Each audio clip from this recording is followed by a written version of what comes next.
हर शख्स जल रहा है अदावत की आग में, कि हर शख्स जल रहा है अदावत की आग में, उस आग को बुझा दे वो पानी तलाश कर, वो पानी तलाश कर। हेलो, मैं हूं आपका समीम मोहम्मद उस्मानी और आज हमारे जो बीच एक गेस्ट नहीं कर सकते, एक ऐसे स्टूडेंट जो कि इस तेलपुर देवराज के अंदर बिहार बोर्ड के अंदर बहुत अच्छे नंबर से जो है इन्होंने इम्तहान के अंदर अपना रिज़ल्ट लेकर आए। तो यहाँ पे एज ए गेस्ट के तौर पे इनको यहाँ पे बुलाने का मेरा एक ही मोटिव है कि जो भी हमारे सोसाइटी के, जो भी हमारे जो गांव के जो बच्चे हैं, ठीक है, वो इनसे इंस्पायर होकर के इनके जो जर्नी है, इनके जर्नी को देख करके बहुत सारे ऐसे बच्चे होंगे जो इनके रास्ते पे चलने का प्रयास करेंगे। सबसे पहले मैं आपसे ये कहूँगा कि आप अपना पहले इंट्रोडक्शन दीजिए, ठीक है। जो भी आपके जूनियर्स हैं, जो पेरेंट्स देख रहे हैं, उनको आप अपना जो है बारे में बताइए। मेरा नाम सर मंजर आलम है और मैं बिहार के पश्चिमी चंपारण ज़िले से रहने वाला हूँ। सर मेरे फादर एक साधारण किसान है और खेती बाड़ी करते हैं। और अच्छा, मतलब घर पे ही रहते हैं वो? यस सर, घर पर ही रहते हैं। घर पे रह करके मतलब कोई भी काम वगैरह करते हैं, फिर आप लोग उनके ज़रिए से आपका फैमिली चलता है, ठीक है। तो आपके घर की पूरा फाइनेंशियल कंडीशन कैसी थी? मतलब कि एग्ज़ाम आप तैयारी कर रहे हो, और देखो कि इसलिए पूछ रहे हैं ना, फाइनेंशियल कंडीशन सबका एक जैसा नहीं होता है, ठीक है। तो आपके घर की फाइनेंशियल कंडीशन कैसी थी और उसका जो है आपका पढ़ाई पर क्या इफेक्ट पड़ा? सर मेरे घर की फाइनेंशियल कंडीशन काफ़ी अच्छी नहीं थी, फिर भी सर उन्होंने मुझे कभी भी ऐसा महसूस नहीं होने दिया कि कोई बाधा नहीं आने। हमेशा जो भी चीज़ मांगता था पढ़ने के लिए वो हमेशा दे देते थे, पैसा वगैरह, कॉपी खरीदने के लिए, बुक वगैरह, सब कुछ। कभी ऐसा नहीं हुआ कि मतलब कि महसूस होने नहीं दिए कि कभी मैं जैसे मैं कुछ नहीं खरीद सकता हूँ जो मेरे पढ़ाई में बाधा आ सके? हर चीज़ को पूरा किए सर, स्कूल फीस, जो भी चीज़ मैं मांगता था वो नहीं जानते इसका क्या करेगा, बस दे देते थे। ये गुड पेरेंटिंग का एक पहचान है कि अगर एक पेरेंट्स जो है मतलब बच्चों को जो है एफर्ट मतलब लगाने के लिए एक अच्छी तरीके से उसको सपोर्ट कर सकता है। और कोई भी बच्चा, चाहे वो यूपीएससी का एग्ज़ाम देता हो, चाहे नीट का एग्ज़ाम देता है, चाहे डॉक्टर बनता है, चाहे वो IITN बनता है, तो उसके सबसे पहले पीछे जाकर देखिएगा ना, तो सबसे ज़्यादा किसी का सपोर्ट होता है तो फैमिली का होता है। कोई बच्चा टॉप 10 के अंदर भी नहीं आता है, अगर उसका परसेंटेज अच्छे हैं तो फिर उसको एक अच्छा स्टूडेंट के नज़रिए से देखा जाता है। तो आपको कब ऐसा लगा कि मतलब कि जो है मैं एक बिहार बोर्ड में एक अच्छा मतलब 90% से ज़्यादा स्कोर ला सकता हूँ? सर मुझे शुरू से ही लग रहा था कि मैं स्टेट टॉपर में आऊँगा। जब क्लास में टेस्ट होता था तो उसमें बहुत अच्छे मार्क्स आते थे और मुझे कॉन्फिडेंस भी था कि बहुत अच्छा मार्क्स आएगा, लेकिन फिर भी 92% आया, इससे मैं संतुष्ट हूँ सर। संतुष्ट है? यस सर, फिर भी अच्छा ही है।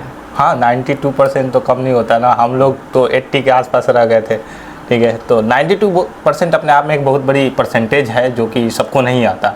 सेटिस्फाई तो होना चाहिए उससे। यस सर, जब नहीं कुछ कहना चाहते हैं, सेटिस्फाई नहीं है तो नहीं, अब आगे फिर आगे पूरा करेंगे 12th में। चलिए इंशाल्लाह ज़रूर होगी आपकी ख्वाहिश, जो भी है ड्रीम है, गोल है। जब एग्ज़ाम देकर आया था तो मुझे लग रहा था कि 480 आ जाएगा, लेकिन 460 ही आ पाया।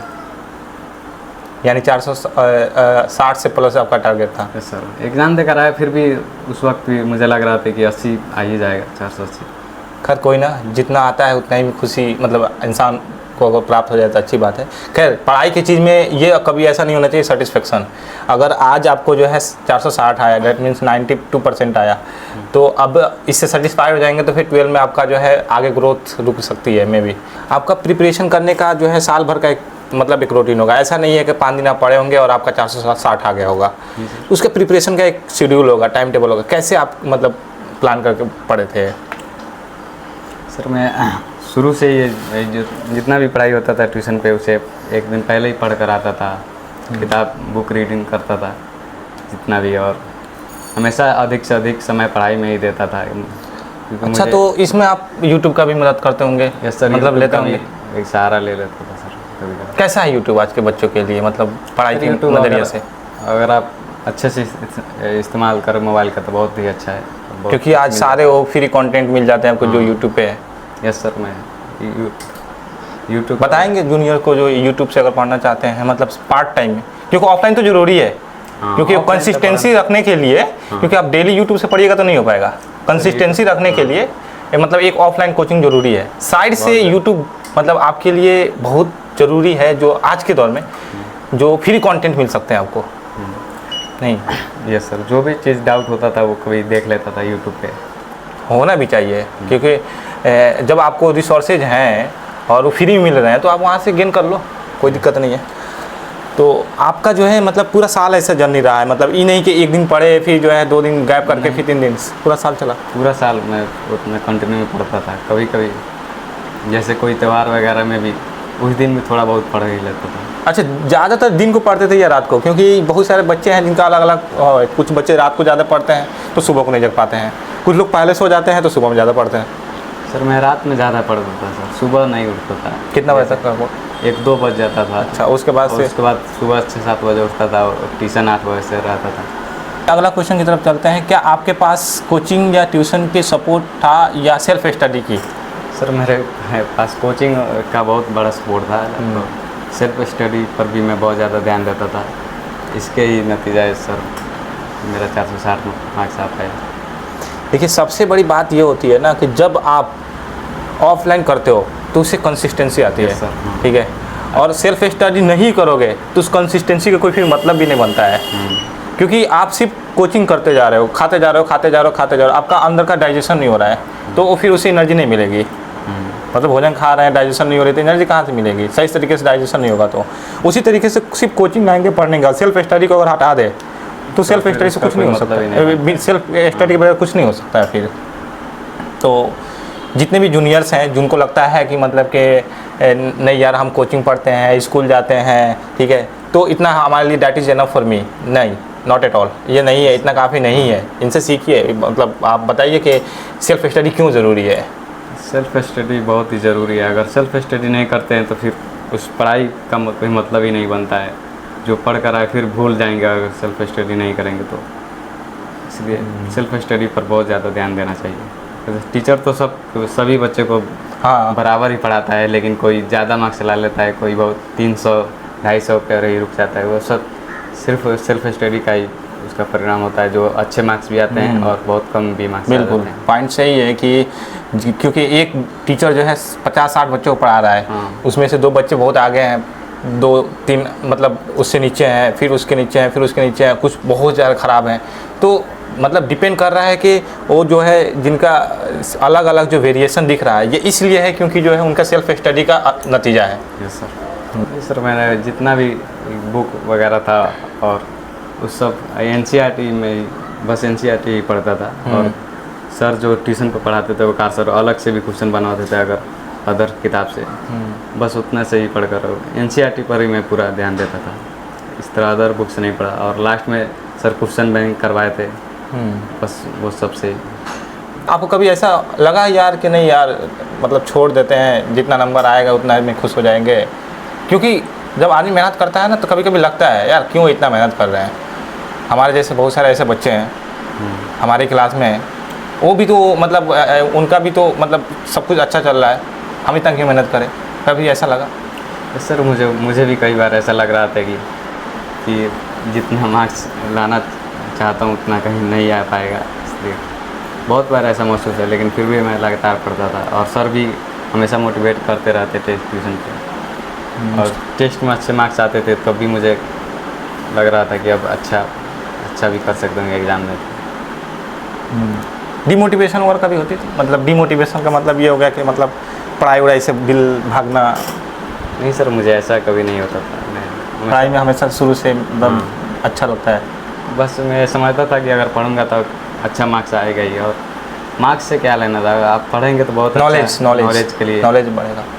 भैया ना किसी चीज़ के लिए आप काम कर रहे हैं, अगर उस चीज़ मिल गया तो सही है, नहीं मिला तब भी सही है, क्योंकि आपने बहुत कुछ सीख लिया। नहीं, जैसे आप बहुत सारे बच्चे UPSC की तैयारी करते हैं, नीट की तैयारी करते हैं, ठीक है, JEE मेंस की तैयारी करते हैं, किसी का निकल जाता है, किसी का नहीं निकलता है। तो जो नहीं निकलता है तो ये नहीं कोई बेकार हो गया है, क्योंकि वहाँ से उसने वो चीज़ सीखा जो वो नहीं प्रिपरेशन नहीं करता तो नहीं सीख पाता, उसके पास नॉलेज हो गया, भले वो नहीं निकला अलग बात है। आपका फेवरेट सब्जेक्ट कौन सा रहा है, मतलब शुरू से ही अभी तक? मेरा फेवरेट शुरू से ही मैं 7वां-8वां में था तो मुझे SST बहुत अच्छा लगता था, लेकिन जब 9th-10th में आया तो सर मैथ बहुत ही अच्छा पढ़ाते थे, इसलिए बाद में मेरा मैथ भी फेवरेट सब्जेक्ट बन गया था। मैथ में कितना नंबर आया था फिर? 96 सर। 96। हाँ। सबसे हाईएस्ट किस सबसे सब्जेक्ट में? हाईएस्ट साइंस में है। कितना? 97। 97। Yes sir. 97 96 ये मैथ साइंस का रिजल्ट है। हाँ अच्छी नंबर है, बहुत अच्छी नंबर। मोबाइल हो गया, सोशल मीडिया हो गया, यूट्यूब हो गया, कैसे आपने डिस्टेंस बनाई शुरू से? मतलब एक तो दो नज़रिया से देखिए इसको। एक नज़रिया वो जो पढ़ाई के मतलब नज़रिया से, तो उसने आपको हेल्प किया होगा, तभी तो मान के चलिए आप बता रहे हैं कि सोशल मीडिया के ज़रिए से सर, हम। मेरे पास मोबाइल नहीं था, मेरे घर पे एक ही मोबाइल था और जिसको सभी मेरे घर के सभी लोग चलाते थे, मेरे बहन का था। और उन्हीं के मोबाइल से जब मुझे ज़रूरत पड़ती थी जो भी चीज़ देख लेता था, और सर जो नोट्स भेजते थे व्हाट्सएप वगैरह पे, तो उसी से लिखता था मोबाइल से ही। मोबाइल नहीं था आपके पास? मेरे पास मोबाइल नहीं था। 10th बाद मेरे भैया जो सेकेंड अपना वाला दे दिए, वो उनका नया खरीदाया गया। ये जो है ना, एक बहुत बड़ी मैसेज है उन सारे पेरेंट्स को, उन सारे जूनियर्स को जो आज 5वीं 6ठी में भी रह करके भी मोबाइल का सबसे ज़्यादा जो है उनका यूज करते हैं। कितने बच्चों के पास तो पर्सनल भी मोबाइल है 5वीं 6ठी में भी। हाँ पर्सनल मेरे पास नहीं था सर, मेरे घर पे सब कोई चलाता था और मुझे भी कभी ज़रूरत पड़ता था तो ले लेता था। सोशल मीडिया का मतलब जैसे हमारे पढ़ाई के अलावा छोड़ के बात करूँ, जैसे यूट्यूब वगैरह, इंस्टाग्राम हो गया, फेसबुक वगैरह, ये कभी चलाते हैं बीच में? मतलब कभी कभी, या ये चलाते नहीं थे? मेरा ये सब यूट्यूब पर सबसे ज़्यादा मैं यूट्यूब ही चलाता हूँ और ये सब नहीं चलाता था। फेसबुक इंस्टाग्राम पे कम समय नहीं देते? मेरे भैया के मोबाइल पे मेरे आईडी था इंस्टाग्राम का। आईडी तो अभी भी है? हाँ आईडी तो अभी भी है लेकिन अभी डिलीट कर दिया हूँ सर, ये हो गया एक अच्छा। महीना। कभी कभी आते थे जैसे कोई त्यौहार वगैरह में, तो कभी कभी कोई फ़ोटो वगैरह पोस्ट कर देता था, बस इतना ही। मतलब इंस्टाग्राम फेसबुक से आपको कोई मतलब लेना देना नहीं है? सब मुझे अच्छे, बस यूट्यूब के जो भी मुझे पढ़ने वाली चीज़ें बस वही देखा। सही है। तब ये एक बहुत बड़ी आज के दौर में जो है आपका कंट्रोल है कि इन सब मतलब ऐप्स पे आपका जो है ज़्यादा मतलब अट्रैक्शन नहीं है। फेसबुक तो मेरे मोबाइल में ही है। फेसबुक नहीं है, सही है, नहीं है तो। एग्ज़ाम के टाइम स्ट्रेस और प्रेशर को कैसे कंट्रोल किए कि हमको? अच्छे एक चीज़ और है, एग्ज़ाम के समय की मैं बात कर रहा हूँ, मतलब कि जब आप बेतिया जाते हैं तो वहाँ पे मतलब नहीं होता है एक अलग से अंदर से घबराहट पहली बार, क्योंकि 10 साल के बाद एक एग्ज़ाम देने जाते हैं, उसके बाद से तो अब एग्ज़ाम शुरू हो जाता है।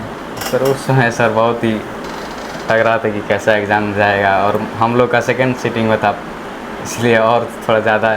जब बच्चे फर्स्ट सीटिंग का एग्ज़ाम देकर आते थे तो मुझे और थोड़ा डर लगने लगता था कि हम लोग का अब इन लोग का हो गया, अब हम लोग का पता ना कैसे जाएगा। लेकिन जब पहले ही एग्ज़ाम देकर आए तो बहुत अच्छा लगा। अच्छा, इस बार का जो है ना मतलब एग्ज़ाम जो है ना रमज़ान में हुआ था, हाँ। परेशानी हुई? सर थोड़ा बहुत परेशानी होता था, लेकिन फिर भी 2-3 रमज़ान पड़ा था शुरुआई, लास्ट के 2-3 एग्ज़ाम में। लास्ट वाला एग्ज़ाम मतलब हाँ। एग्ज़ाम रमज़ान में पड़ गया था, दिक्कत तो हुई होगी कहीं ना कहीं उससे। तो क्या आपने किसी टीचर या मेंटर्स या स्पेशल गाइडेंस ली कभी, मतलब पूरा अपने जर्नी में? सर मेरे भैया थे, वो मुझे सब कुछ बताते रहते थे कि कब क्या करना है और कौन कौन सा बुक पढ़ना है, और ये सब मेरे भैया मुझे बहुत ज़्यादा सपोर्ट करते थे कि किस तरह, और सर भी पूरा बताते थे प्लानिंग किस तरह पढ़ा जाएगा कि 450 प्लस आ जाएगा। देखिए कहीं ना कहीं टीचर्स के अलावा गार्जियन का गाइडेंस जो होता है ना बहुत ज़रूरी होता है एक इंसान के जीवन में। सर टीचर्स का तो काम ही है गाइड करना, लेकिन उसके साथ साथ अगर पेरेंट्स भी और हमारे जो गार्जियंस हैं अगर वो हमको गाइड करना शुरू कर देंगे ना, क्योंकि टीचर 1 घंटा आपके पास है, 1 घंटा 2 घंटा, लेकिन हमारा गार्जियन हमारे मतलब बाकी का जितना भी घंटा है वो सब हमारे मतलब उनके साथ बिताना है, और वो अच्छे से अगर गाइड करेंगे तो हमारा एक अलग ही नज़रिया से जो है ना उसको एक देख सकते हैं कि वो हेल्प हो रहा होता है। सर मेरे घर में सारी मेरे मम्मी पापा पढ़े लिखे नहीं है, बस मेरे भैया ही पढ़े लिखे हैं, वो ही मुझे बहुत ज़्यादा सपोर्ट करते थे किस तरह क्या पढ़ना है ये सब। अच्छा, आपको अब्बू को लगा कि जैसे आपका अब्बू भी मान के चलिए उतना हाईली एजुकेटेड नहीं है, आपकी अम्मी भी नहीं है, आपके मतलब बहन वगैरह भी नहीं होंगे, कैसा मतलब आपको कभी नहीं लगता है कि आपको अब्बू के ख्याल क्यों ऐसा आया होगा कि नहीं हम लोग को जो है मतलब फिर भी अंदर से आता है कि नहीं पढ़ाना है, कभी बताएं? सर वो आज के जो देख रहे हैं कि बहुत ज़्यादा पर्सन है, अगर जो लोग नहीं पढ़े लिखे हैं वो बहुत ही ज़्यादा मेहनत कर रहे हैं। हाँ भटक रहे हैं थोड़ी ये बहुत ही कम पैसों के लिए कितना मेहनत वाला काम करते हैं। पैसा कम है, मेहनत ज़्यादा है। आज भी मेरे अब्बू भी बहुत ज़्यादा मेहनत करते हैं, तभी फिर भी बहुत कम ही पैसा हो पाता है, इसीलिए वो वो पढ़ाई के महत्व को बहुत अच्छे से समझते हैं, भले ही पढ़े लिखे नहीं हैं, लेकिन हम लोग को बहुत ही अच्छे से पढ़ाते हैं। सही है, ऐसे पेरेंट्स की आज ज़रूरत है कि मतलब ठीक है हमारी ज़िंदगी गुजर गई है, हमारे वक्त गुजर गए, लेकिन हमने क्या सीखा ज़िंदगी से कि स्ट्रगल है अगर हम नहीं पढ़ेंगे बहुत ज़्यादा। वो बस वो खुद नहीं जानते कि हम क्या पढ़ाना है, बस बोलते हैं अपना हिसाब से जो भी तुम्हारा इंटरेस्ट है उसमें वही पढ़ो। जैसे अब देखिए एक बहुत बड़ी यहाँ से सबक मिलेगी, आपके अब्बू मान के चलिए पढ़े लिखे नहीं है, तब वो कहते हैं कि बच्चे के ऊपर छोड़ दिए हैं कि आपको जिस सब्जेक्ट में या जिस फील्ड में आपको जो है इंटरेस्ट है आप उसको लेकर के आगे बढ़ो। लेकिन बहुत सारे ऐसे पढ़े लिखे पेरेंट्स हैं जो प्रेशर करते हैं बच्चों पे, भाई तुमको इंजीनियरिंग करना है, भाई तुमको डिप्लोमा करना है, भाई तुमको +2 करना है, भाई तुमको आर्ट्स कर लेना है। ये पढ़े लिखे पेरेंट्स का भी बहुत सारा ऐसा है। तो एक बच्चा का अगर उस सब्जेक्ट में अगर इंटरेस्ट है जिसमें गार्जियन करे तो बहुत अच्छी सपोर्ट मिल जाएगी, अगर नहीं है तो फिर वहाँ सपोर्ट नहीं मिलती और बच्चा फिर जो है वहाँ से मतलब जितना मेहनत करना चाहिए उस फील्ड में नहीं कर पाता है। इसलिए सर अपने ही हिसाब से ही अपने हिसाब से करना चाहिए और गार्जियन का सोच उस तरीके से होना भी चाहिए, और गार्जियन सोच नहीं है तो फिर बच्चों के साथ दिक्कत हो रही है। मैं आपकी रियल लाइफ में कहूँ, कौन ऐसा आपको लाइफ में ऐसा लगता है कि जिससे आप बहुत ज़्यादा कुछ सीखते हैं? लाइफ का रोल मॉडल किसे मानता है आपको? सर मैं 2-3 लोग हैं जो मुझे बहुत ही अच्छे लगते हैं, जैसे APJ अब्दुल कलाम है और स्वामी विवेकानंद है। APJ अब्दुल कलाम क्यों है? सर उन्होंने भी जैसे बहुत ही, ये क्यों है ये मुझे भी पता है, लेकिन इसलिए सवाल पूछने आपका नज़रिया क्या है उनको देखने के लिए? सर वो बचपन में वो भी बहुत ही पुअर फैमिली से बिलोंग करते थे। उनके पिताजी एक मछुआरे थे और फिर भी वो अपने मुकाम को हासिल किए और एक बहुत ही कह सकते हैं कि दुनिया में बहुत महान व्यक्ति बने इतने साधारण फैमिली से होकर भी, इसलिए मुझे वो बहुत अच्छे लगते हैं। और एक आचार्य रजनीश ओशो थे, वो भी मुझे बहुत अच्छे लगते हैं। फैमिली मेम्बर में आपका आइडल मेंबर कौन है? सर खाने मेरा भैया ही हैं सर। आइडल मतलब उनको आप आइडल मानते हैं घर में? हाँ। चलिए बढ़िया है। अच्छा आपकी सक्सेस में मतलब टर्निंग पॉइंट सबसे बड़ा क्या हुआ? कब ऐसा लगा कि यार नहीं यार मुझे बहुत मेहनत करना है, मेरे अपने आप को जो है एक अच्छा नंबर ला करके फैमिली को, टीचर को, सोसाइटी को दिखाना है? ये टर्निंग पॉइंट कब आया? पहले से था या बाद में कभी ऐसा आया? जी सर मैं 10th क्लास में जब गया था तभी मुझे ये प्लान कर लिया था कि मुझे बहुत अच्छा मार्क्स लाना है, 450 से प्लस। शुरू से 10th के शुरू में? 10th के शुरू में 10th क्लास में गया था तभी पूरा ऐसा लग रहा था कि इतना लाना है, 450 से कम नहीं लाना है, बस 450 से प्लस हो जाए लेकिन कम नहीं होना चाहिए। उसी हिसाब से आपने पूरे साल जो है होल ईयर आपने स्टडी किया? जब नवंबर दिसंबर आया तो लग रहा था और इससे भी ज़्यादा आ सकता है। और उससे ज़्यादा भी आया है, 450 प्लस से ज़्यादा ही आया है। आपके जैसे बैकग्राउंड से अगर आता है, उसका भी मतलब फाइनेंशियल प्रॉब्लम है, तो क्या उसको एडवाइस देना चाहेंगे आप उसको, ऐसे स्टूडेंट्स को? सर फाइनेंशियल प्रॉब्लम ज़्यादा इफेक्ट नहीं पड़ती है, जैसे 10th और 12th में इससे ज़्यादा कोई फ़र्क नहीं पड़ता। 10th 12th तक तो फाइनेंशियल प्रॉब्लम गरीब है क्या अमीर है, बस अच्छे से पढ़िए और उसमें सब कोई पढ़ सकता है। ये गांव के ट्यूशन है, उसमें फ़ी भी बहुत कम होता है और इसमें कोई भी दिक्कत और NCERT वगैरह सब कुछ है ये आपके पास, NCERT से बोर्ड में आते हैं। आप कितना स्टडी घर पे कर रहे हो ये आपका रिजल्ट दे देगा, पैसा इसमें मैटर नहीं करेगा उतना। नहीं इसमें ज़्यादा पैसा मैटर नहीं, क्योंकि मैं देख रहा हूँ गांव के जो अक्सर बच्चे अब रिजल्ट जो आ रहे हैं वही बच्चे लगे आ रहे हैं जिनका फाइनेंशियल प्रॉब्लम थोड़ा सा है। अच्छा आपके लिए जो है, मैं अगर एक्चुअल में रियल सक्सेस की बात करूँ, क्या आप इसी को मानते हैं कि हमारे लिए सबसे बड़ी सक्सेस है? नहीं कि 450 प्लस टारगेट था, आ गया वो मेरी सक्सेस हो गई? नहीं सर, ये नंबर कोई सक्सेस का ही ये मेहनत है। ये मेहनत है जो आपको बताता है कि हम अगर ऐसे करते हैं तो हमें कुछ मिल सकता है। हाँ ये बस ये बताता है कि आपको नंबर देखकर लोग बस यही कहेंगे कि आप मेहनती हैं, और मेहनत से कोई ज़्यादा फर्क नहीं पड़ता है कि आप ज़्यादा मार्क्स लाए हैं। तो फिर आपके लिए सक्सेस का मतलब फिर है क्या? अगर ये नहीं है तो फिर क्या है? सर सक्सेस का मतलब है कि आप अपने पेरेंट्स को प्राउड फील करवाएं और समाज के लिए कुछ अच्छा काम करें, और जिससे कि आप जैसे जितने भी गरीब लोग हैं उनके पूरा हो सके जो भी हो सकता है। मतलब आपके सिंसियर कहने का कि जो भी मतलब कामयाबी असली हुआ है कि एक अच्छा इंसान बने। हाँ। पेरेंट्स अगर आपसे खुश है तो आप सक्सेस हैं। समाज आपके एक अच्छे नज़रिए से देखता है तो आप मतलब सक्सेस हैं। हाँ, क्योंकि बहुत सारे ऐसे लोग हैं अपने अलावा आप दूसरों को भी जैसे यही कबीरदास ने कहा था कि यही खुद भी खाइए और पड़ोसी को भी खिलाइए। हाँ, साई भी ना भूखा जाए, बस इतना ही आप कर ले, समझिए कि आप सक्सेस है। हाँ, आप अपने लिए कुछ कर सकते हैं और अपने जो गरीब वगैरह हैं उनके भी कुछ करिए, बस आप। यही है मतलब लाइफ का मोटिव भी कि बहुत सारे ऐसे लोग आए इस दुनिया में जो नाम भी कमाए, पैसा भी कमाए, ठीक है, ज्ञान को प्राप्त किए और इसी दुनिया से चले गए। आज उनका क्या है, सिर्फ नाम है, मतलब नाम ही है, कमाया सब कुछ लेकिन बचा हुआ क्या है, सिर्फ नाम है, शरीर भी चला गया। तो उनसे ये एक बात हमें समझ में आती है कि जीवन में ना मतलब कि आप कुछ भी करिए, किसी भी फील्ड में काम करिए, ठीक है, आप ऐसा करिए कि अपने साथ साथ दूसरों को भी भलाई हो। हाँ, लेकिन आज सोसाइटी और समाज में भी बहुत सारे ऐसे लोग हैं जो अपने आप को सक्सेस तो मानते हैं, लेकिन अगर देखा जाए तो उनसे जो है समाज को कोई भलाई नहीं हुआ, तो फिर वो अधूरी मतलब कि कामयाबी मेरे नज़रिए में वो सक्सेस नहीं हुआ। अगर आप दूसरों के लिए कुछ नहीं कर सकते हैं तो आप दूसरे के लिए कुछ करके गए नहीं, अपने लिए पूरी जीवन जिए चले गए। अब फैमिली को भी खुश रखना है, फैमिली के साथ जहाँ आप आसपास में रहते हैं उनको भी खुश रखना है, और आपकी ज़रूरत है उसको भी पूरा करना है। और अगर आसपास में जो लोग हैं वो कोई भी मतलब धर्म उठा कर देखिएगा तो धर्म यही सिखाता है कि अगर आसपास में आपके लोग हैं और उनकी ज़रूरत है तो आपको पूरा करना है, कोई और नहीं करेगा, क्योंकि आप वहाँ रहते हैं। तो ये सोच अगर इंसान आ गई और उस पर काम करे तो मतलब सक्सेस है, फिर कामयाब है वो। अब आते हैं थोड़ा सा आपके रिजल्ट पे। रिजल्ट वाले दिन आपका जो है रिएक्शन और फैमिली का रिएक्शन कैसा था, तो जिस रिजल्ट आया था?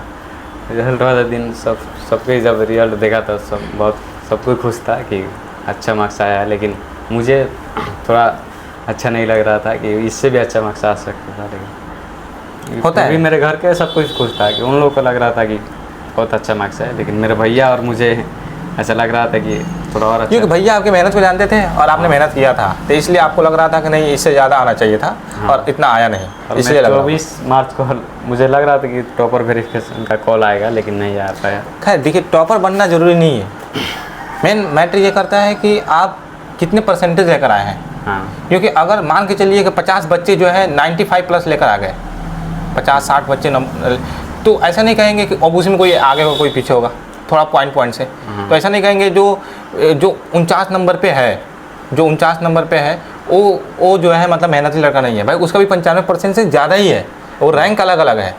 तो परसेंटेज अगर अच्छा है तो आप एक अच्छे स्टूडेंट हो। रैंक आगे का गोल क्या है, मतलब कि करियर प्लान तो कुछ ना कुछ सोचे होंगे ना कि भाई अब 10th में इतना नंबर आ गया, अब मेरे को जो नेक्स्ट जो है मतलब कि जर्नी जो है उसमें क्या क्या करना है, कुछ सोचे?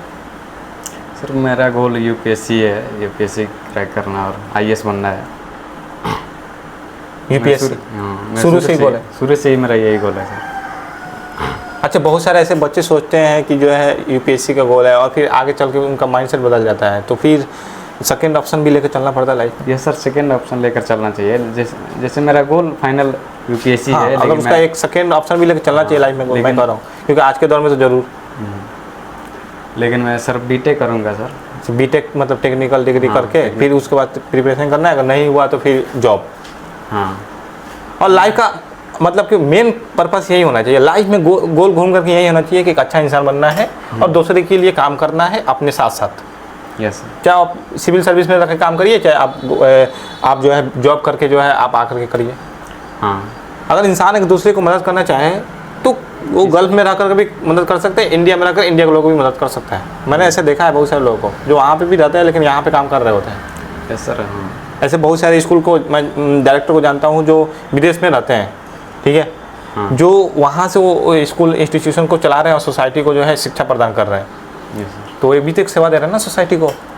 तो इस तरीके का भी प्लान हो सकता है कि हाँ सेवा कर सकते हैं। तो यूपीएससी का जो है ख्वाब क्यों है, मतलब क्यों ऐसा लगता है कि आपको यूपीएससी करना चाहिए, यूपीएससी की प्रिपरेशन करके आईएएस बनना चाहिए, रीज़न क्या है? सर यूपीएससी का जैसे मेरे भैया भी यूपीएससी का ही तैयारी करते हैं, और उनका 2028 में एग्ज़ाम देंगे, अभी ग्रेजुएशन में है। वही मुझे बताते हैं कि उसके बारे में कि बहुत अच्छा एग्ज़ाम है और उसमें आप देश का सबसे मतलब कि टॉप एग्ज़ाम तो वही है, टफ पता है आप। और उसमें आप जब आईएएस बन जाइएगा तो बहुत देवराज के लिए एक बहुत अच्छी बात होगी कि हमारे देवराज में भी कोई आईएएस है, और उसके बाद आपने अपने समाज को मदद कीजिएगा और उससे जो भी भलाई वाला चीज़ है वो। हाँ, ये है कि यूपीएससी अभी तक हमारे देवराज से कोई नहीं निकाले, बीपीएससी तो निकाले हैं मतलब कि देवराज के, तो फिर भी अच्छी बात है, मतलब निकाले और एक देवराज का नाम बना। और आपके जेलर साहब हैं कंधौलिया के, फिर वो सिकटा के डीएसपी फ़खर आलम अंसारी हैं, तो ये लोग मतलब बीपीएससी निकाल करके जो इन लोगों ने जो है अपना मतलब देवराज का एक पहचान बनाया। और नीट में तो हमारे तेलपुर से भी निकालने वाले डॉक्टर हैं, और उसके साथ साथ जो है हमारे डॉक्टर हिदायतुल्लाह भी हैं। तो ये लोग जो है मतलब 2-3 लोग जो है देवराज के मतलब एक पहचान दिए। और ज़रूरत है कि यूपीएससी में भी बच्चे आए निकले, क्योंकि देखिए इससे क्या होता है, देखिए एक ये नहीं है कि एक सिर्फ एक जॉब है, ये एक है कि आपकी एक ताकत है, और इस ताकत की मदद से आप सोसाइटी को सर्व कर सकते हैं। आप जहाँ पे भी गलत हो रहा है आप उस पर अपने पावर का इस्तेमाल करके उसको सही कर सकते हैं। अगर आपको अपनी जर्नी को एक लाइन में मतलब मैं कहूँ कि डिस्क्राइब कर दीजिए कि अभी तक 10th तक का जर्नी, तो कैसे डिस्क्राइब करेंगे? तो सर इसमें अभी कोई परेशानी नहीं हुआ है, परेशानी भी नहीं हुई क्योंकि ये पेरेंट्स का 10th सपोर्ट मिला। हाँ 10th का जो सफ़र है वो बहुत, इसमें पैसे का कोई दिक्कत नहीं हुआ है कि इसमें ज़्यादा पैसा नहीं लगता है। 10th और 12th गाँव में भी रह कर तो गार्जियन को मैसेज क्या दीजिएगा आप? गार्जियन को मैसेज ये देंगे कि आप अपने बच्चे को सर पढ़ाइए कम से कम। हाँ पढ़ाइए, और कितना पढ़ाइए?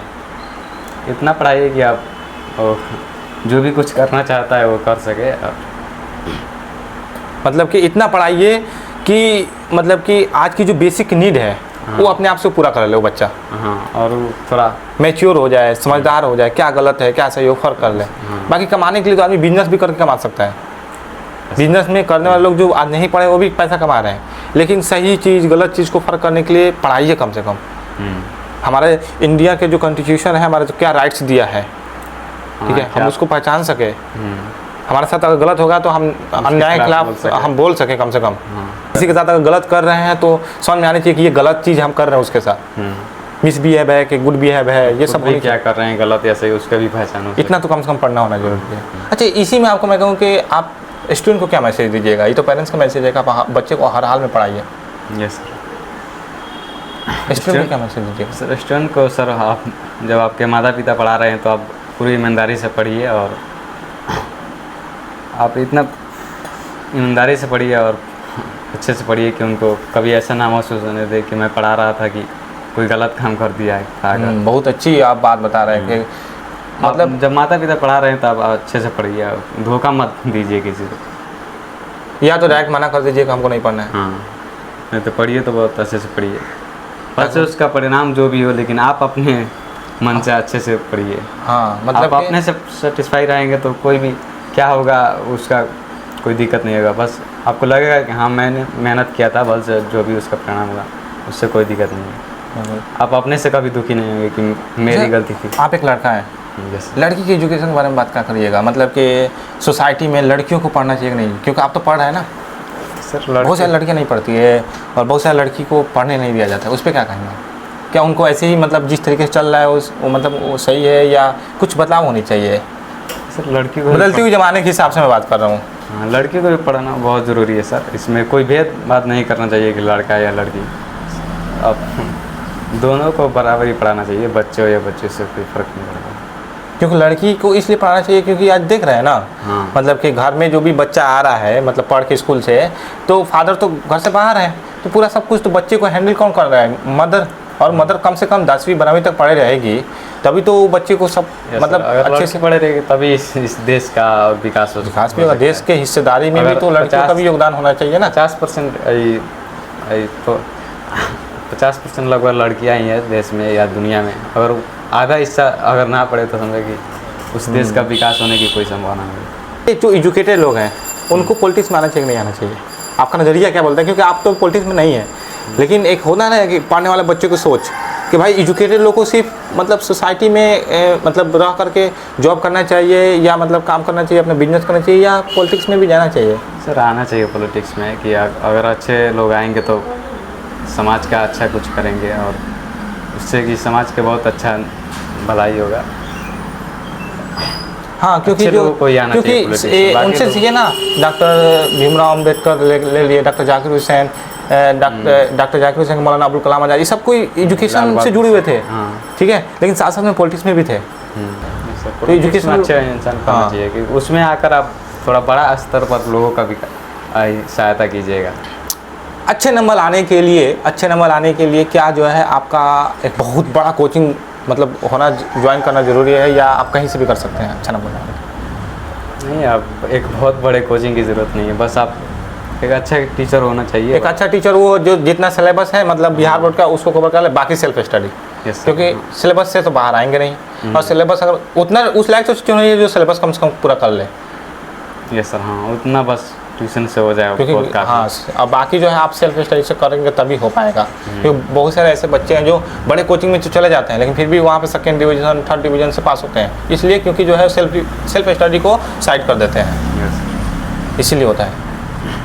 ये भी एक सवाल है मेरा कि आप ये देख सकते हो कि जो गांव या शहर ये दोनों है एजुकेशन के लिए रुकावट हो सकती है क्या, कि आप बच्चा जो शहर में वही पढ़ पाएगा जो गांव में वो नहीं पढ़ पाएगा? नहीं सर, अब ऐसा नहीं हो रहा है। अब गांव में भी बहुत अच्छे अच्छे कोचिंग खुल गए हैं जो आपके 10th और 12th के जो भी एग्ज़ाम है उनको, और उसके अलावा ऑनलाइन भी ऑप्शन हो गया। हाँ एक ऑनलाइन भी ऑप्शन हो गया, आप घर पर आकर भी आप कोई भी पढ़ाई कर सकते हैं। जैसे कि लड़कियां हैं वो बाहर नहीं जा सकती हैं तो आप ऑनलाइन से भी बहुत कुछ कर सकती हैं जो भी आप करना चाहते हैं। चलिए मतलब कि अभी तक हमने मंजर से जितने भी बातें की है सब इनसे रिलेटेड था, ठीक है। और ये आज बहुत सारे ऐसे स्टूडेंट्स हैं जो इनको जानते भी हैं, बहुत सारे स्टूडेंट्स हैं ऐसे हैं जो इनको नहीं जानते हैं, तो आज जान भी गए होंगे, ठीक है। तेलपुर में सबसे मैक्सिमम अभी तक लाने वाले 460 नंबर इनका ही है, और मेरा आज इनको बुलाकर यहाँ पे एक एज ए इंटरव्यू के तौर पे मैं आप लोगों के सामने इसलिए किया क्योंकि बहुत सारे ऐसे बच्चे हैं जो इनके जर्नी से सीखेंगे कि भाई हमको भी जो है अगर 450 टारगेट करना है तो क्या क्या चीज़ें को चैलेंज करना पड़ेगा, और कोई चैलेंज आ भी रहा है तो उसको कैसे हैंडल करना पड़ेगा जैसे इन्होंने किया। तो यही आज का मकसद है और जिसमें हमने बताने की कोशिश किया। और ये कोई शायरी वगैरह मोटिवेशनल शायरी अगर देना चाहते हैं तो दे सकते हैं जो आपको बहुत ज़्यादा पसंद हो। सर शायरी अभी तक कोई याद नहीं कर रहा। कोई साथ ये शायरी ये है कि अभी मत पूछो कि मंजिल कहाँ है, जैसे कि आपका जो सफ़र है उस सफ़र के लिए मैं आपको डेडिकेट करना चाहता हूँ कि अभी मत पूछो कि मंजिल कहाँ है, अभी तो सफ़र का इरादा है, कि अभी मत पूछो मंजिल कहाँ है, अभी तो सफ़र का इरादा है, न मानेंगे हार कभी ज़िंदगी में, ये किसी और से नहीं खुद से वादा है। Thank you so much.